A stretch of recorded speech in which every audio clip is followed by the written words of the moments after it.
Assalamualaikum dan salam Sarawakku sayang. Bulletin UKAS edisi malam 10 Mac 2021 bersama saya Vivi Mirza Ika. Berita dimulakan dengan kunjungan Ketua Menteri Datuk Patinggi Dr. Abang Abdul Rahman Zohari Tun Datuk Abang Openg ke Simunjan pada Rabu. Beliau membawa perkabaran gembira kepada warga daerah berkenaan apabila beliau mengumumkan pelaksanaan semula projek penahanan hakisan Sungai Simunjan. Difahamkan pada November tahun lepas, projek penahan hakisan Sungai Simunjan yang masih dalam pembinaan terjejas susulan fenomena air pasang besar dan arus deras. Bercakap dalam sidang media selepas melakukan lawatan ke tapak hakisan projek penahanan hakisan Sungai Simunjan, Ketua Menteri memberitahu projek pembangunan benteng hakisan yang menelan kos di antara 80 juta ringgit hingga 200 juta ringgit itu dijangka bermula pada tahun depan. Roughly lah, about 80 to 100 million. But because you have to do boring, masuk dalam, kena nak pola dolok ya, ni ada 4 projek. The total 4 projek ya, only about 59 million. Tapi nya si berapa, not very thorough lah. So this one we have to do scientific research on the soil. I want to do once and for all. At the same time, you turn this into waterfront. Because as you know just now, kita nak gaya, makanya kata si Datuk dari kampung tu, padang bola saja. Tapi erosion dia kuat lah. Because the forces of water is from 2 angles, no? Both sides. Pasang sumur dua-dua kena. So you have to have a very strong waterfront. Dalam pada itu, Ketua Menteri turut memberitahu kajian terperinci mengenai struktur tanah dan teknologi yang digunakan bagi pembinaan benteng kawalan hakisan yang lebih kukuh dan efektif akan dilakukan. Datuk Patinggi Abang Zohari menambah, projek benteng hakisan yang sepanjang kira-kira 500 meter itu mempunyai beberapa komponen binaan. You know, we start at Tarawan. I think by next year the project will in terms of concept by next year. By end of the year, in terms of concept. Maybe next year we implement. Terdahulu, beliau bersama rombongan tiba di Simunjan sekitar jam 10.40 pagi sebelum menghadiri taklimat pembangunan bertempat di Anjung Rehat Simunjan. Selepas menghadiri taklimat tersebut, Ketua Menteri kemudian menyempurnakan perasmian Rumah Rehat Sri Simunjan. Turut mengiringi rombongan Ketua Menteri adalah Menteri Pelancongan Seni dan Budaya Malaysia yang juga Ahli Parlimen Batang Sadong Datuk Sri Nancy Shukri, Menteri Pelancongan Kesenian dan Kebudayaan Sarawak Datuk Abdul Karim Rahman Hamzah dan Menteri Muda Perdagangan Antarabangsa dan Industri Terminal Perindustrian dan Pembangunan Usahawan Sarawak Datuk Muhammad Naruddin Majais.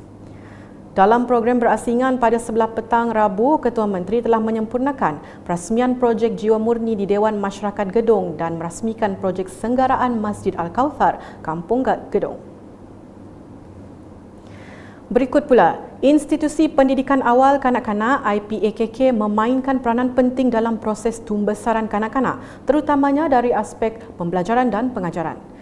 Memandang serius kesan dari kaedah pengajaran atas talian kepada kanak-kanak yang kurang memberansangkan, IPAKK kini telah membuat persediaan melalui catch-up plan bagi memastikan pembelajaran kanak-kanak tidak terjejas.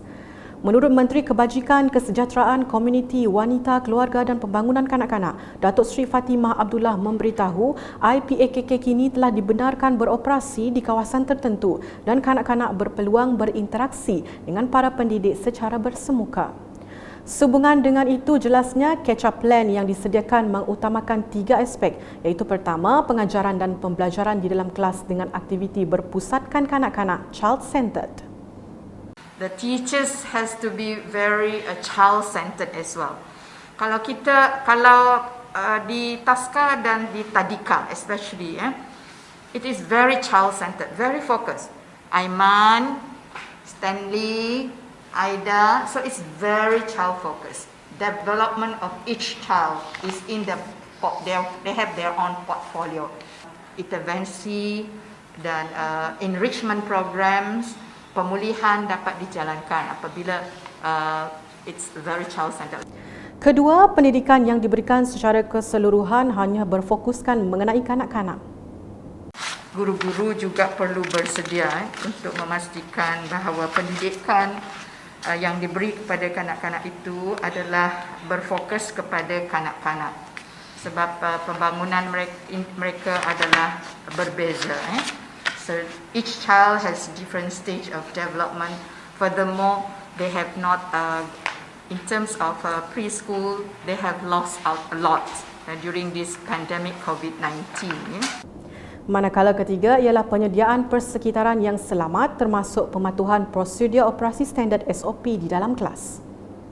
Kalau dulu kita tekankan keselamatan di Taska dan Tadika dari aspek fizikalnya sahaja. Bangunan itu mesti selamat, bilik itu mesti selamat. Tetapi kita sekarang ini perlu lihat keselamatan itu dari aspek yang lain, iaitu dari aspek virus. Jadi anak-anak kita mesti selamat. SOP, Standard Operating Procedure, mesti diamalkan. Beliau berkata demikian semasa mempengerusikan mesyuarat Majlis Pembangunan Awal Kanak-Kanak MPAKS pada Selasa. Selanjutnya, Kerajaan Sarawak telah memperuntukkan sebanyak 2.8 bilion ringgit di bawah program Grid Bekalan Air dan 2.37 bilion ringgit untuk projek bekalan elektrik luar bandar BELB di negeri ini. Menteri Pelancongan Kesenian dan Kebudayaan Sarawak, Dato' Abdul Karim Rahman Hamzah memberitahu sebanyak 3,140 jumlah keseluruhan tangki telah diagihkan menerusi 3 fasa di daerah Asajaya bagi membantu penduduk menakung air simpanan sekiranya berlaku masalah bekalan air. Beliau yang juga ahli Dewan Undangan Negeri Adun Asajaya menambah seramai 30 penjajah di kampung tersebut juga akan menerima sumbangan bantuan penjajah seperti kanopi, meja dan kerusi bagi mengurangkan beban sekaligus membantu meningkatkan ekonomi penjajah. Berikut menurut beliau dalam majlis simbolik penyerahan tangki air Kerajaan Sarawak bagi kawasan Dun Asajaya di Dewan Masyarakat Kampung Sebandi Ulu Asajaya pada Selasa. Berita seterusnya, projek pembinaan kantin baru di Cesingko Moral Uplifting Society Jalan G4 Utama Miri telah siap awal dari jadual asal. Menteri Muda Pelancongan Kesenian dan Kebudayaan, Datuk Sebastian Ting Chiu Yu berkata, projek ini merupakan sebahagian daripada projek transformasi luar bandar RTP Dewan Undangan Negeri Dun Piasau. Projek tersebut merupakan sebahagian daripada projek RTP 2020 dengan kos pembinaannya berjumlah RM100,000 yang mula dilaksanakan pada 16 November 2020 dan telah berjaya disiapkan lebih awal iaitu pada 6 Februari 2021 berbanding tarikh asal pada 15 Mac 2021. Beliau berkata demikian selepas menyaksikan penyerahan projek pembinaan kantin baru pada Selasa. Sekian edisi malam bersama saya Vivi Amin Zaika dan kru penerbitan. Berita lebih lanjut boleh didapati di semua platform media sosial UKAS termasuk portal ukas.sarawak.gov.my dan pastikan anda subscribe UKAS Channel di YouTube. Salam UKAS.